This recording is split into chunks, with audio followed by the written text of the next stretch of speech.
अंधारे अंबादास दानवेंवर चिडल्या. दानवेंच्या आधी भाषणाची संधी न मिळाल्यानं राग. ठाकरे गटाचा अंतर्गत वाद चव्हाट्यावर.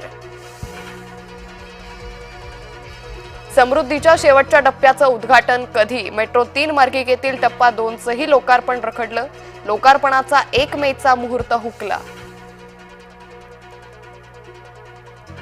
आज 12वीचा निकाल जाहीर होणार. दुपारी 1 वाजल्यापासून निकाल पाहता येणार.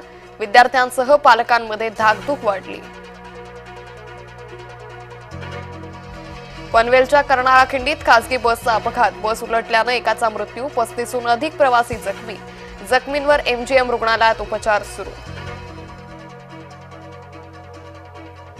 वेव्ह शिखर परिषदेची यशस्वीपणे सांगता. परिषदेत 77 देश झाले सहभागी. 1328 कोटींची उलाढाल झाल्याची माहिती. संयुक्त राष्ट्रसंघाच्या सुरक्षा परिषदेची आज बैठक. सुरक्षा परिषदेत भारत-पाक तणावावर चर्चा होणार. भारत-पाक वादात संयुक्त राष्ट्रसंघ करणार मध्यस्थी. सीमेवर पाकिस्तानच्या कुरापती सुरूच. पाकिस्तानकडून LOCवर पुन्हा गोळीबार. सलग 11व्या दिवशी शस्त्रसंधीचं उल्लंघन.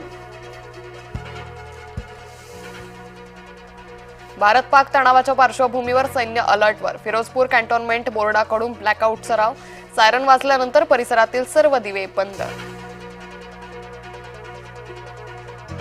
कानपूरमधील 6 मजली इमारतीला भीषण आग. आगीत 5 जणांचा होरपळून मृत्यू. अद्यापही 3 जण अडकल्याची माहिती.